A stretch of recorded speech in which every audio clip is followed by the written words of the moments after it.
두려워 말라 내가 너와 함께 함이니라. 놀라지 말라 나는 내 하나님이 됨이니라. 내가 너를 굳세게 하리라. 참으로 너를 도와주리라. 참으로 나의 의로운 오른손으로 너를 붙들리라. 오늘 말씀의 제목은 두려워하지 말라입니다. 두려워하지 말라. 한번 따라하죠. 두려워하지 말아라. 두려워하지 말아라. 예, 두려워하지 마시기 바랍니다. 지난주에 그 뉴스를 보다가 보스턴의 한 연구소에서 이 서서 걷는 터미네이터 같은 인간의 모습을 닮은 로봇을 이렇게 보도한 적이 있었습니다. 그가 걷고 뛰고 또 어떤 작업을 하고 하는, 뒤에서 탁 밀으니까는 넘어져요. 그런데 사람처럼 다시 무릎을 꿇고 일어나더라고요.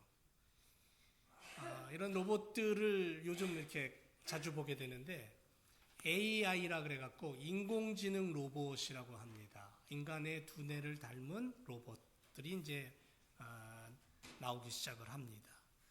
머지않아서 아마 우리들의 가정에도 로봇이 청소도 해주고 밥도 해주고 빨래도 해주고 뭐 부르면 와서 이런저런 심부름도 해주는 그런 세상이 현실로 다가오지 않을까라는 생각을 해봅니다. 그런데 한편에서는 부작용에 대한 우려의 목소리도 적지 않습니다. 이 인공지능을 가진 로봇이 인간의 모든 직업들을 빼앗을 것이다. 심지어는 인간을 지배하게 될지도 모른다라는 염려의 목소리까지 있습니다. 그래서 그런지 모르겠지만 이 공상과학 영화를 보면요, 인간을 닮은 인공지능의 컴퓨터가 등장을 하고 인간의 능력을 뛰어넘어서 인간을 지배하는 로봇들이 등장을 하고, 그런가 하면 세상에 종말이 왔을 때에 그 세상을 구할 인물들이 사람이 아니라 인간을 닮은 인공지능을 가진 로봇이다라는 그런 엉뚱당뚱한 영화들이, 그 SF 영화들이 등장을 하는데, 옛날에 한 20년 전만 해도 SF 영화가 이게 정말 될까 했는데 오늘날 와서 보니까 되더라고요. 현실로 그런 일들이 일어나요. 그런 걸 보면 우리들의 삶 속에 이러한 일들이 터무니없는 얘기는 아니다라는 생각을 해보게 됩니다. 핵의 위험 속에 우리가 놓여 있고, 지금 전 세계가 그 노스코리아 북한하고 대치 상태에 있고, 지금 전부 핵이 아니에요. 막 핵실험을 하고 인공위성을 띄워서 전 세계 모든 사람들을 다 감시 감독하고 이런 일들. 그것만 있어도 어떤 면에서 참 벅찬 것 같은데, 이상기후가 일어나서 이 지구촌이 막 어떻게 할 줄 모르는 그러한 아픔을 겪게 됩니다. 지난주에 플로리다나 루지애나 미시시피주를 덮친 수십 개의 토네이도, 막 동시다발적으로 일어났던 이 토네이도가 뉴스를 보니까 집이 완전히 다 날아갔어요. 도시 하나가 없어진 모습도 보이고요. 뭐 주택, 건물 다 파손되는 모습을 보게 됩니다. 그거 영향인지 모르겠지만 지난 목요일 날 저녁에 여러분들 잘 주무셨습니까? 지난 목요일 저녁 저는 잘 못 잤어요.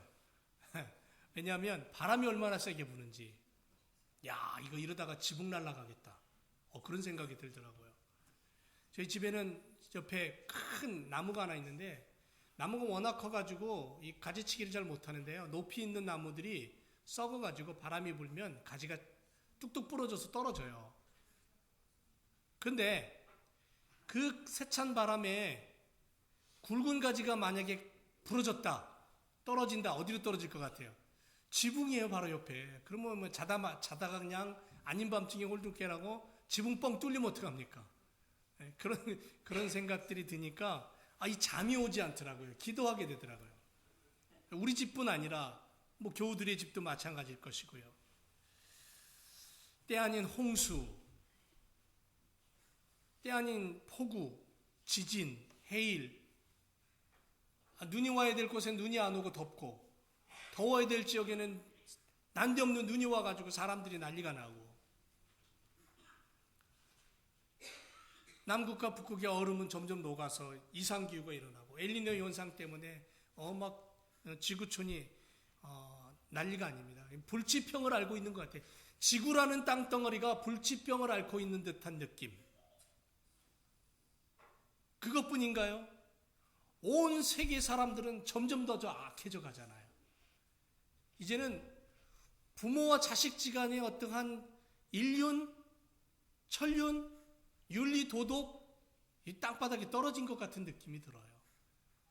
아니 어떻게 자기 자식을 그렇게 처참하게 말 안 듣는다고 그렇게 막 가둬서 죽일 수가 있습니까?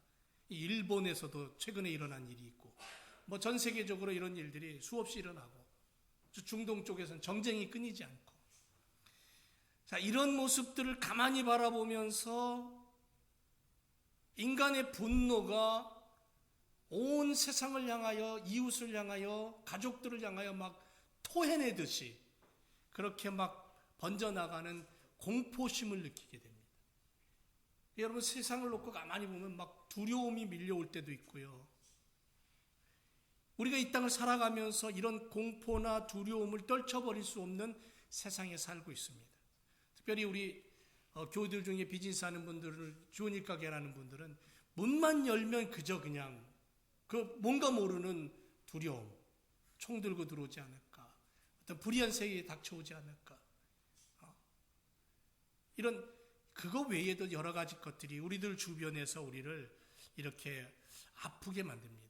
저는 어린 시절에 가위에 눌려서 몸부림쳤던, 그래서 깨어나 보면 온몸이 막 땀으로 목욕을 했던 그런 시절이 기억이 납니다. 여러분도 아마 어린 시절 그런 기억들이 있을지 모르겠습니다. 높은 벼랑에서 갑자기 확 떨어져요. 그런가 하면 막 하늘을 날다가는 무지막지하게 그냥 곤두박질 치는 그런 꿈도 꾼 적이 있고요. 어느 날은 뭐 시커먼 게 와갖고 막 내 목을 졸라대요. 가만히 보니까 그냥 마귀 사탄이 막 어둠의 그림자가 막 누르고 있는 건데, 나는 주야를 불러야 되는데 어때요? 목소리가 안 나와요. 손을 움직여가지고 어떻게든 쳐야 되는데 손가락도 움직이지가 않는 거예요. 그런 악몽을 꾼 적도 있습니다. 막 주기도문을 수없이 외우고, 막 그렇게 해서 막 물리치고, 아내는 꿈꾸면서 막 뱀이 수없이 나타나면 예수의 이름을 다 잡아서 없애버린대요.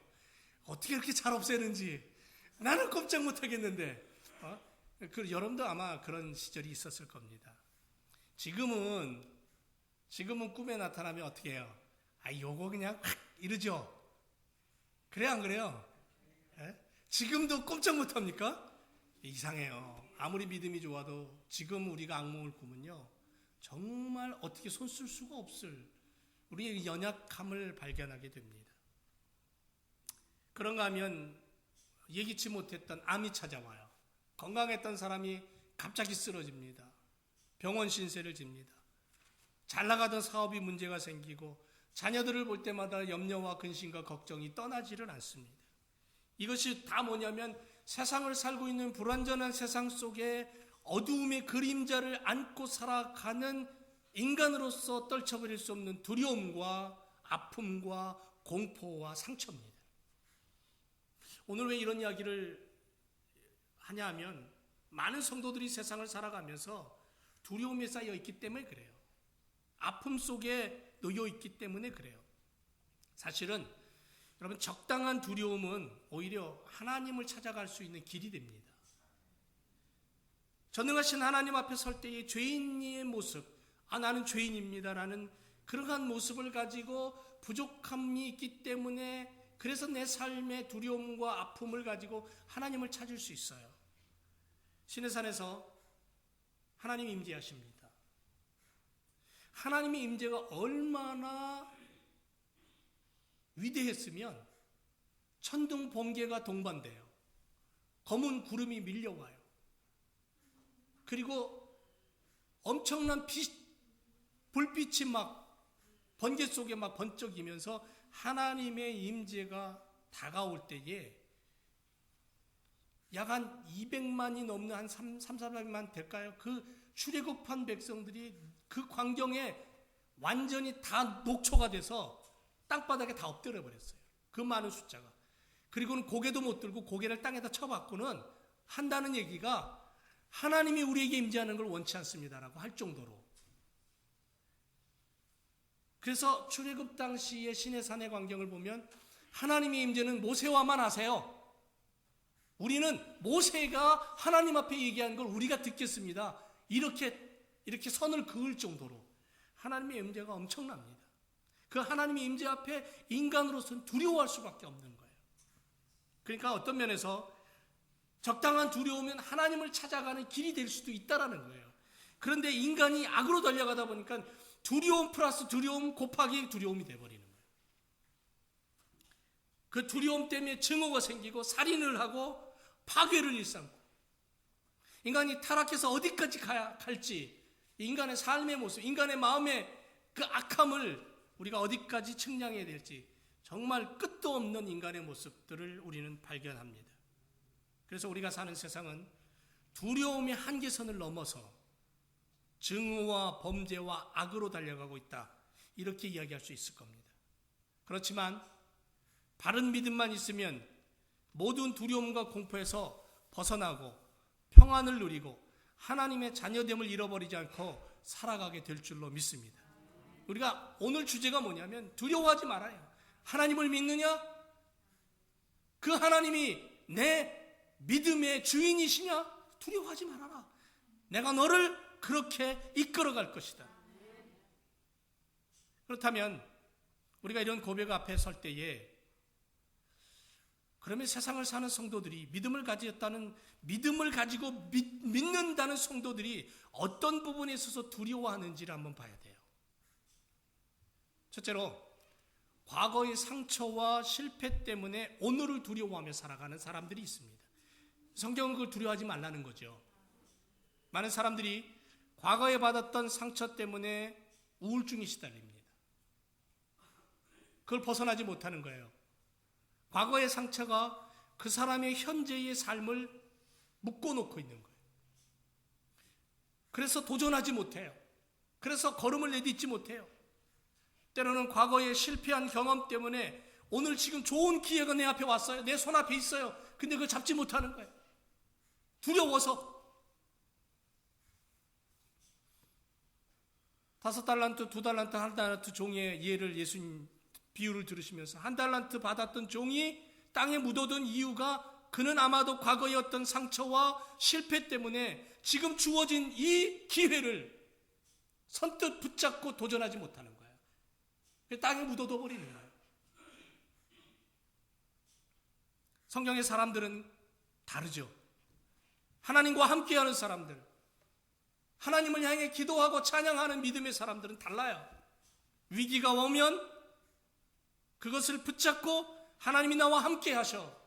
그러므로 과거에 내가 실패했다 할지라도, 과거에 나에게 어떤 큰 상처가 있다 할지라도 그것을 딛고 일어나서 믿음으로 걸음을 옮길 수 있는 삶이 되는 거예요. 왜냐하면 성경의 사람들이 그랬기 때문에, 근거 없는 얘기가 아니기 때문에 그래요.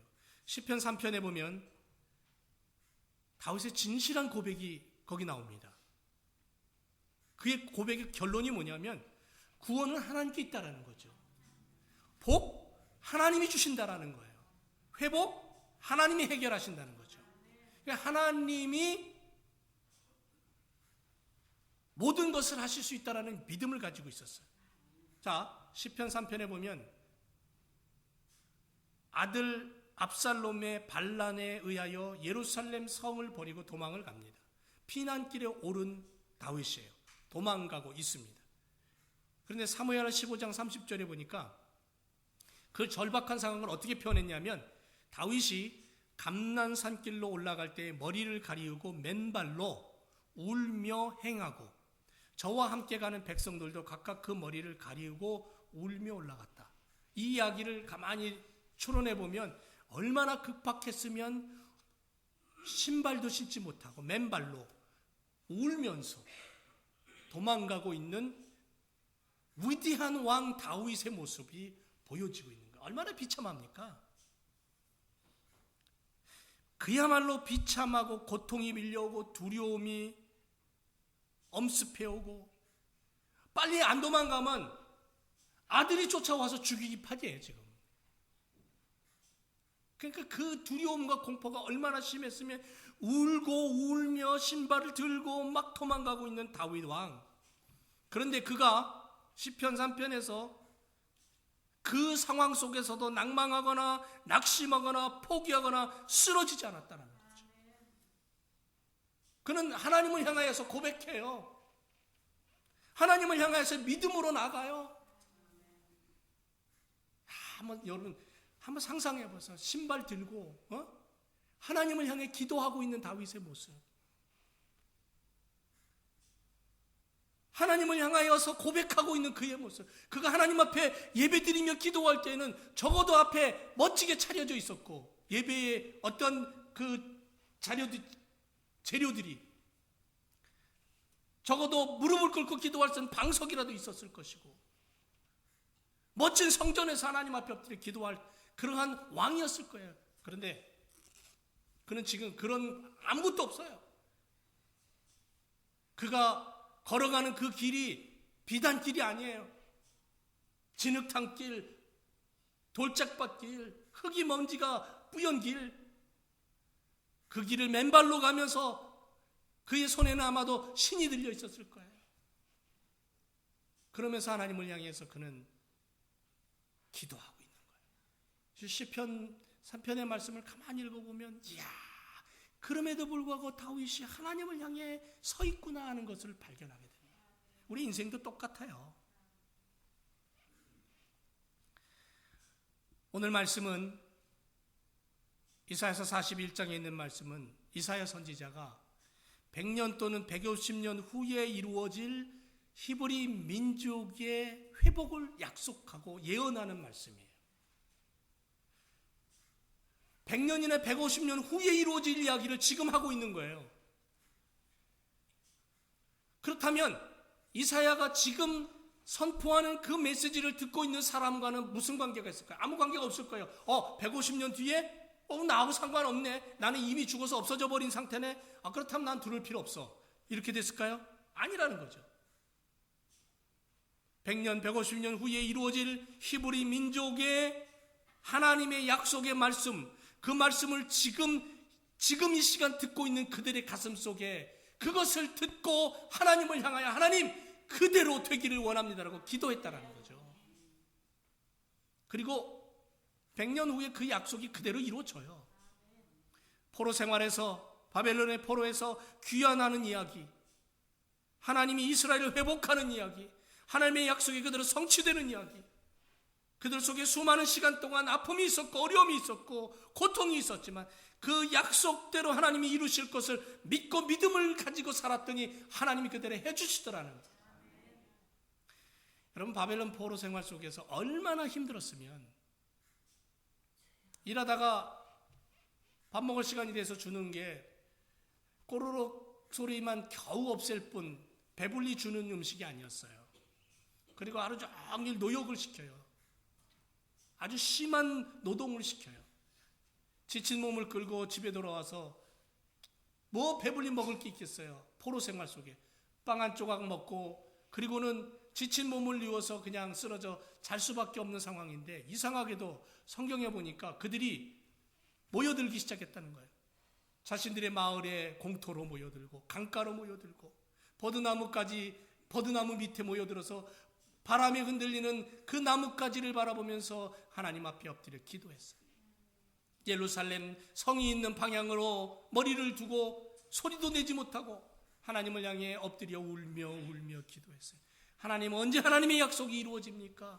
언제 하나님의 약속이 성취됩니까? 오늘 우리의 삶은 두려움과 공포와 고통 속에 있습니다.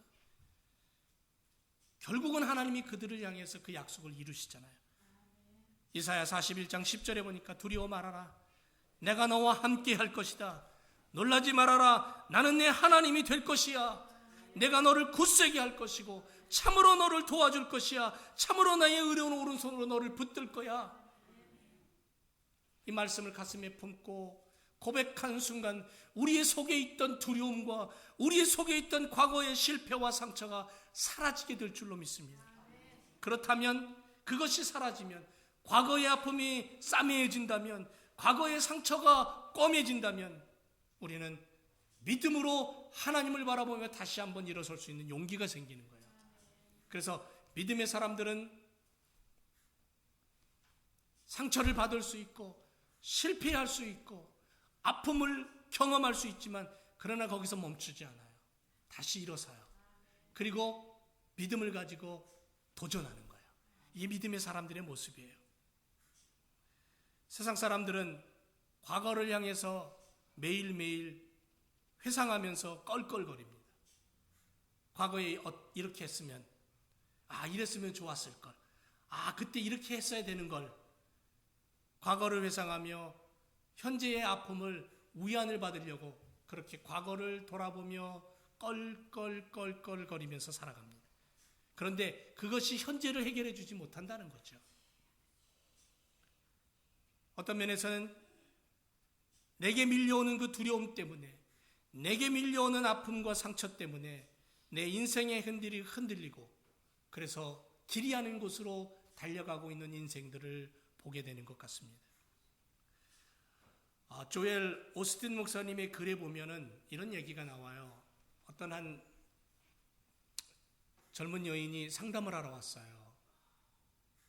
결혼한 지도 오래됐는데 아이가 생기지 않는 거예요. 임신이 안 되는 거예요. 그래서 이 목사님이 상담을 하면서 많은 시간 이런 얘기 저런 얘기 쭉 얘기하는 중에 왜 임신이 안 되는가를 원인을 찾았어요. 그게 뭐냐면, 자기 아내와 남편도 의학적으로 문제가 없는데 임신이 안 되는 이유는 이 여인 속에 오래전부터 가지고 있었던 큰 상처가 있었어요. 그게 뭐냐면, 자기 엄마가 자기를 출산할 때에 너무너무 고통스럽게 출산을 한 거예요. 아이는 말할 수 없어서 어린아이가 표현은 못하지만 느꼈던 거죠. 그리고 자라면서 엄마로부터 그 이야기를 전해 들은 거예요. 그러니까는 그것이 그 여인의 마음속에 오랜 시간 상처로 남은 거예요. 그런데 그 어머니 또한 이 땅에 태어날 때 그 할머니가 너무너무 고통스럽게 오랜 시간을 산통하면서 태어나게 한 거예요. 그러니까 할머니 때부터 그 출산에 대한 상처가 너무너무 이 여인 속에 가득 아픔과 상처로 남아있던 거예요. 그래서 아이가 배지 않는 거예요. 임신이 되지 않는 거예요. 말씀을 들려줬어요. 그 이야기를 쭉 두고, 이것 때문에 당신은 그 상처로 인하여서 실패의 두려움이, 그 아픔이 당신으로 하여금 임신을 하지 못하게 하는 겁니다. 그리고 하나님의 말씀을 들려줬어요. 이사야 43장 1절의 말씀. 너는 두려워 말아라. 내가 너를 구속하였고 내가 너를 지명하여 불렀나니 너는 내 것이야. 내가 물 가운데로 지날 때에 물이 너를 침몰치 못할 것이고, 내가 불 가운데로 행한다 할지라도 타지 아니할 것이고, 불꽃이 너를 사르지도 못할 거야. 하나님의 약속의 말씀을 들려줬어요. 그리고 그 자매를 위해서 기도해줬고 믿음으로 이겨내라고 했어요. 이 여인이 말씀을 붙잡고 기도하고 하나님 앞에 믿음을 달라고 기도하고 자신의 모습을 바라보고 그 상처를 내려놓으려고 하나님 앞에 엎드렸어요. 태의 열매의 상급은 하나님의 것이에요. 하나님이 주시는 거예요. 하나님 앞에 엎드렸더니 하나님이 그 여인에게 태를 여시고 임신하는 축복을 주셨다는 그런 얘기가 그 글 속에 나와요. 여러분, 이 비슷한 이야기가 어디 나옵니까? 한나라는 한 여인이 하나님 앞에 엎드려 그렇게 기도함으로 말미암아 위대한 사무엘이라는 인물이 태어나잖아요. 하나님의 말씀이 없던 시대예요. 사무엘이 태어나던 그 시대에는 하나님의 말씀이 들려오지 않던 시대예요. 종교적으로 타락했고 정치적으로 타락했던 시대. 그 시대에 한 여인이 하나님 앞에 엎드려 기도함으로 상처를 딛고 고통을 딛고 그리고 결국은 위대한 역사를 바꾸는 인물을 잉태하게 되잖아요. 사랑하는 성도 여러분, 지금 우리에게 무엇이 우리를 두렵게 하고 어떤 것들이 우리를 아픔으로 이끌어가고 과거의 어떤 상처가 지금 나의 모습을 흔들고 있는지 한번 우리 자신을 들여다보기를 원합니다. 그리고 하나님의 말씀을 붙잡고 십자가 보혈 앞에 던져버리고 이사야 41장 14절에 너희 이스라엘 사람들아 두려워 말아라. 나 여호와가 말하노니 내가 너를 도울 것이야. 내 구속자는 이스라엘의 거룩한 자다. 하나님의 음성 앞에 우리 자신을 내어놓고 그렇습니다. 하나님의 말씀대로 내 삶이 그렇게 되기를 원합니다. 내 자녀들이 그렇게 되기를 원합니다. 하나님 우리의 교회가 그렇게 되기를 원합니다라고 하나님을 붙잡는 우리가 되어야 될 줄로 믿습니다. 이사야 41장 8절 이하에 보니까 나의 종 너 이스라엘아, 나의 종 너 이스라엘아, 나의 택한 야곱아, 나의 벗 아브라함의 자손아, 내가 땅 끝에서부터 너를 붙들었고 땅 모퉁이에서부터 너를 불렀고 그리고 내가 너에게 이르기를 너는 내 종이야. 내가 너를 택하고 내가 너를 실어버리지 아니했어. 하나님의 음성이 우리 가운데 들린다면 그 고통과 절망과 죽음의 시간 앞에서 그들이 하나님을 바라보며 믿음으로 살았더니 하나님이 회복을 주시고 하나님이 역사하셔서 뭐라고 결론 내립니까? 보라 내가 노하던 자들이 내게 노하던 자들이 너를 향하여 분노를 쏟고 너희들을 향하여 고통의 시간을 가져다 주던 그들이 수치를 당하고 욕을 당할 것이고 너와 다투던 자들이 아무것도 아닌 것 같이 될 것이며 멸망할 것이다. 믿음으로 서 있는 자들을 하나님은 높이시고 믿음의 사람들을 굴복시키려고 그들을 핍박하고 그들을 향하여 고통의 채찍을 휘몰아치던 자들은 망하게 될 것이다라고 하나님은 선포하고 있는 거예요. 여러분 이 말씀 믿으십니까? 이 말씀을 믿는다면 사랑하는 제1교회 믿음의 가족 여러분, 우리도 이 말씀대로 우리의 삶이 이루어질 줄 믿습니다. 과거에 실패했던 쓰라린 경험, 아픈 기억들 주님 앞에 십자가 앞에 다 내어 던지고 청산합시다. 어제의 고통을 지금 내 삶의 자리로 끌어들이지 맙시다. 다윗 왕은 과거의 실패와 아픔이 자신으로 하여금 지금 어떻게 도망가는 신세로 만들었는지를 잘 압니다. 그럼에도 불구하고 그는 낭망하지 않았습니다. 좌절하여 쓰러지지 않았습니다. 주님 바라보고 예배했고 믿음으로 일어섰습니다. 사도 바울은 과거에 예수 믿는 사람들을 핍박하고 거짓된 사람들이라고 죽이고 감옥에 가두는 그런 시간을 보내는 사람이었어요. 그러다가 담에서 건너에서 예수를 만납니다. 복음의 사람이 됩니다. 그가 가는 곳마다 귀신이 쫓겨나고 병든 자가 일어나고 심지어는 죽은 자가 살아나는 놀라운 능력을 가졌지만 그의 마음속엔 상처가 여전히 남아있었어요. 그건 뭐냐면 과거에 예수 믿는 사람들을 핍박했던 사람이라는 그 꼬리표가 그에게 달려있었어요. 그러나 그는 거기서 쓰러지지 않았어요. 신세한탄하고 있지 않았어요. 과거의 모습 때문에 푸념하고 있지 않았다라는 거죠. 그는 예수의 이름으로 딛고 일어났어요. 그래서 로마서 7장에 보면 내 마음에 두 마음이 싸운다. 악한 마음과 선한 마음이 싸운다. 그런데 가만히 보니까 선한 마음보다 악한 마음이 늘 이기더라. 그래서 오직 뭐라고 고백하냐면 오호라 나는 곤고한 사람이다. 망하게 되었구나. 죽게 되었구나. 이 죽음의 몸에서 누가 나를 건져내겠느냐라고 그렇게 절규하는 모습이 나옵니다. 그러다가 로마서 8장에 들어가면서 그는 방법을 찾아요. 그게 뭐냐면 예수 그리스도예요. 그가 능력을 행하고 권능을 행하고 말씀을 듣는 자가 변화되고 교회가 세워지고 그런 놀라운 사역을 했지만 그는 다시 한번 예수 앞에 서는 거예요. 자기의 상처를 놓고 주님 앞에 서서 그것을 던져버리고 해결하는, 그리고 새로운 모습으로 예수 그리스도의 이름으로 승리의 사람으로 서는 모습을 보게 됩니다. 사랑하는 제 교회 성도 여러분, 우리도 이런 사람이 되어야 될 줄로 믿습니다.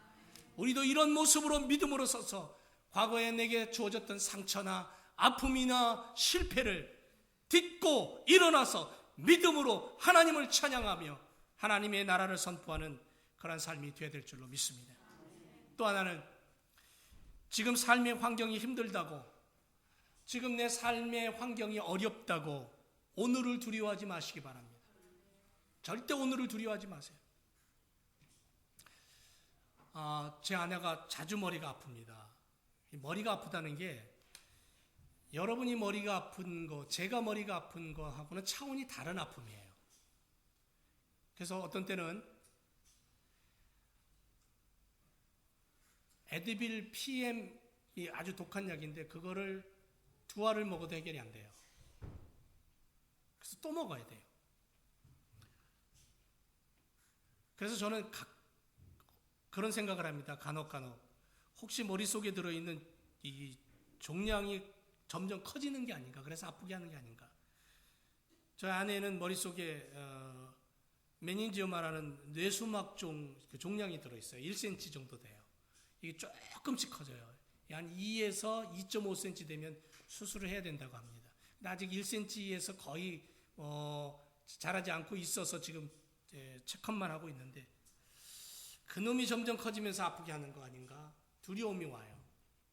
왜냐하면 오래전에 그 암 때문에 수술을 했잖아요. 여러 번 수술을 했어요. 심장이 아프면, 옆구리가 아프면 이거 혹시 암 아니야? 우리는 첫 마디가, 첫 생각이 그래요. 장성한 자녀임에도 불구하고 밤늦게 들어오면 무슨 생각이 듭니까? 얘 무슨 일 있나? 걱정 아닌 걱정. 시집 보내놓고 장가 보내놓고, 아니 곁에 있는 자녀들을 가만히 바라보고, 몸이 불편한 자녀를 바라보면 정말 부모의 마음으로서는 이 두려움이라는 걸 떨쳐버릴 수 없어요. 삶의 환경이 너무너무 힘들게 만들어요, 우리들을. 그래서 때로는 남모르게 눈물을 지을 때가 많아요. 근심과 걱정과 염려와 두려움을 떨쳐버리지 못하고 살아가는 우리들의 삶. 이런 것들에서 좀 해방됐으면 좋겠어요. 왜? 믿음 있잖아요. 하나님 믿잖아요. 하나님이 우리와 함께 하시고 우리 자녀들과 함께 하시고 우리 삶 속에 함께 하기 때문에 지금 내 삶의 환경이 힘들다 어렵다 하지만 여러분 그것 때문에 두려워하고 그것 때문에 낭망하고 주저앉아 있고 포기하고 그리고 멈춰 서버리지 말자라는 거죠. 우리는 확신을 가지고 살아갑니다. 왜? 주님이 나와 함께 한다라는 확신, 주님이 나와 동행하신다라는 확신, 믿음이 있습니다.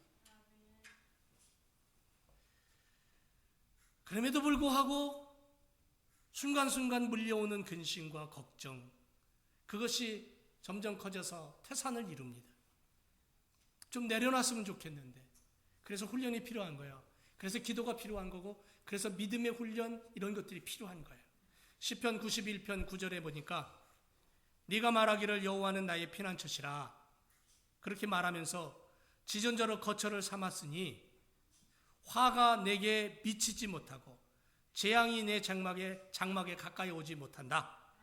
저가 너를 위하여 그 사자들을 명하사 내 모든 길에 너를 지키게 할 것이다. 하나님 말씀이에요. 하나님 약속이에요. 지금 내 삶의 환경이 나를 힘들게 할 때가 있습니다. 내 형편이 정말 고난스럽게 나를 만들 때가 있습니다. 지난주에 우리 장경희 집사님 가게 갔더니 이건 뭐 뜨거운 물이 나오는 수도관이 터져가지고 김이 나와서 이 가발 다 버리는 거예요. 그냥 그거 정리하는 데도 얼마나 힘들게 일을 하는지. 저는 그냥 가서 보고 이거 힘들겠구나 그 정도지, 본인은 얼마나 힘들까. 막 장사를 해야 되는 상황인데. 뭐 하나의 예를 들었지만 우리 주변에 이런 일들이 얼마나 많이 있습니까?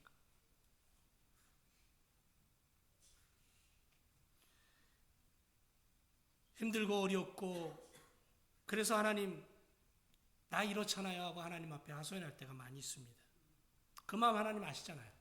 그죠? 주님 들으셔요. 우리 신음소리까지도 들으신다 그랬잖아요. 그러니까 우리가 내 삶을 주님 앞에 바라보면서 내 환경이 지금 어렵다, 힘들다, 고통스럽다, 그래서 두렵고 그 두려움이 밀려오면서 절망하게 되고 그 절망이 찾아오면서 낭망하게 되고 그러다 보면 인생을 포기하게 되고, 거기까지 가지 말자는 거죠. 내 삶이 어려워, 정말 인정해. 이건 정말 누구도 알아줄 수 없는 그런 아픔이고 고통이야. 그런데 어떻게 해결할 수 있는 방법도 없어. 그래, 인정해. 하지만 나는 하나님을 믿어. 하나님이 나와 함께 하셔. 이사야 41장 9절이 이렇게 말합니다. 내가 땅 끝에서부터 나를 붙들며 땅 모퉁이에서부터 너를 부르고 내게 이르기를 너는 나의 종이고 내가 너를 택하였고 내가 너를 버리지 아니하였고 내가 너와 함께 할 거야. 그러니까 두려워하지 마라. 41장 14절에 지렁이 같은 너희 야곱아, 너희 이스라엘 사람들아, 두려워 말아라. 나 여호와가 말하노니 내가 너를 도울 것이고 내 구속자가 이스라엘의 거룩한 자가 아니냐. 두려워하지 말아라. 주님의 이 음성을 우리가 듣고 우리의 마음을 주님 앞에 드리고 주님을 붙잡고 지팡이 대신 주님을 붙잡고 일어나서 우리의 삶을 도전하고 또 달려가는 우리가 되어야 될 줄로 믿습니다. 마지막으로 우리가 무엇에 두려워하지 말아야 되냐면 내일 일을 염려하고 두려워하지 말아야 됩니다. 욥기서 3장 25절에 보면 나의 두려워하는 그것이 내게 임했고 나의 무서워하는 그것이 내 몸에 미쳤다 그랬어요. 그러니까 욥은 늘 두려움이 있었어요. 그게 뭐냐면 내가 가진 재산이 다 날아갈까 한순간에, 내 10자녀가 어떻게 병들어서 어떻게 문제가 생길까, 늘 그의 마음속에는 두려움이 무서움이 떠나지 않았어요. 그런데 하루아침에 자녀들이 다 죽었어요. 재산이 한순간에 다 날아갔어요. 자기 몸에는 죽을 병이 들었어요. 그 상황에서 욥은 결국 나의 두려워하는 그것이 내게 임하고 결국 나의 무서워하는 그것이 내 몸에 미쳤구나라고 고백하는 거예요. 자기가 가지고 있었던 그 두려움과 아픔이 결국 자기를 쓰러뜨렸다라고 고백하는 거예요. 말에는 힘이 있습니다. 특히 믿음의 사람들에게 있어서 말은 굉장한 힘이 있습니다. 우리의 생각이 얼마나 힘이 있냐면요, 3D 프린터로 프린트하는 것 같아요. 말하는 대로 프린트되고 생각하는 대로 만들어지고, 그래서 요즘 3D 프린터로 총을 만들어내고 자동차를 만들어내고 별의별 걸 다 만들어내요. 하나님의 자녀들에게 말과 생각이 얼마나 중요한가 하는 것을 기억해야 됩니다. 디모데후서 1장 7절에 하나님이 우리에게 주신 것은 두려워하는 마음이 아니고 오직 능력과 사랑과 근신의 마음이라 그랬어요. 내일 일은 염려하지 말자는 거죠. 내일 일은 주님에게 맡겨요. 물론 그렇다고 해서 꿈을 꾸지 않고 비전을 세우지 말자는 얘기가 아니에요. 쓸데없는 것을 가지고 염려하고 근심하고 걱정해서 주님을 잃어버리지 말자는 거예요. 하나님께서 주시는 마음은 능력과 사랑과 근신의 마음이에요. 하나님의 자녀로서 소유해야 될 모습이에요. 근데 두려운 마음은 누가 줘요? 두려운 마음은 누가 줘요? 이 사탄이 주는 거예요. 세상의 욕망이 주는 거예요. 두려운 생각이 들면 사탄이 거짓말이에요. 그렇게 깨달아야 돼요. 고통의 생각이 들고 고통의 삶이 밀려오면 세상이 주는 것 때문에 그래요. 그래서 순간순간 원수 마귀는 우리들 속에 와서 이렇게 말합니다. 넌 할 수 없어. 야, 네가 그걸 어떻게 해? 넌 실패자 아니냐? 넌 거짓말쟁이 아니냐? 넌 패배자 아니냐? 우리에게 속삭여요. 온 세상에 광고할지도 모르겠어요. 하지만 하나님은 내 안에 오셔서 이렇게 말해요. 너는 할 수 있잖아. 넌 얼마든지 승리자가 될 수 있잖아. 너의 실패와 너의 패배와 너의 아픔은 내가 가져갈게. 두려워하지 마라. 내가 보따리 싸서 가져가 버릴 테니까는 너는 나를 믿어. 내가 너를 도와줄게. 이게 하나님의 음성 아닙니까? 우리가 오늘도 바라봐야 게 하나님을 바라보고 하나님의 음성을 바라보고, 하나님, 나는 부족하지만 하나님 능력이 있으시니까 하나님이 해결해 주세요. 장래일은 너에겐 미지수야. 넌 할 수 없잖아. 넌 모르잖아. 희망이 없잖아. 쾌락으로 너의 인생을 던져버려. 사탄이 이렇게 유혹할 때에 아니야, 나의 문제는 하나님이 해결해 주실 거야. 내 고통도 하나님이 아셔. 내 머리카락까지 세심받으신 그 주님께서 나를 붙잡아 주시고 계시잖아.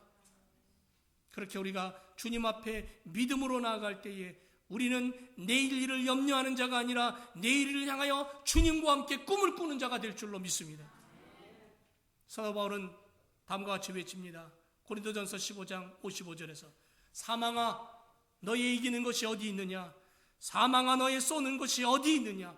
사망에 쏘는 것은 죄고 죄의 권능은 율법이다.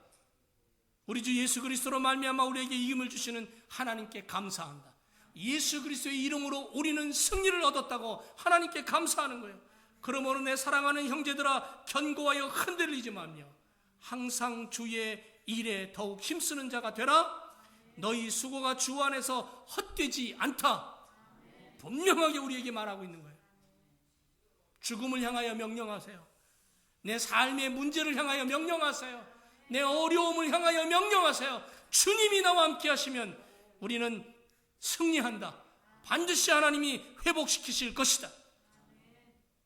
100년 전에 하나님의 말씀을 선포했던 그 약속이 100년 후에 그 민족에게, 하나님을 바라보며 믿음으로 서 있는 그 민족에게 하나님은 반드시 그대로 행하셨던 것을 우리는 기억합니다.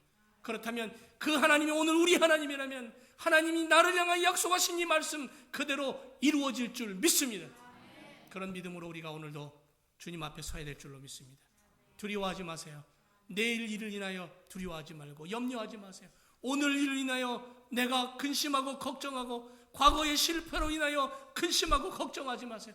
지금 주님께서 나와 함께 하십니다. 지금 내 삶의 환경이 힘들고 어렵다 할지라도 주님이 나와 함께 하시면 나는 반드시 승리하고 하나님을 노래하고 하나님께 영광 돌릴 줄로 믿습니다. 두려워하지 마세요. 믿음의 사람들은 두려워하지 말라 말씀하시는 주의 음성을 붙잡고 살아가는 삶이 되어야 될 줄로 믿습니다. 기도하겠습니다.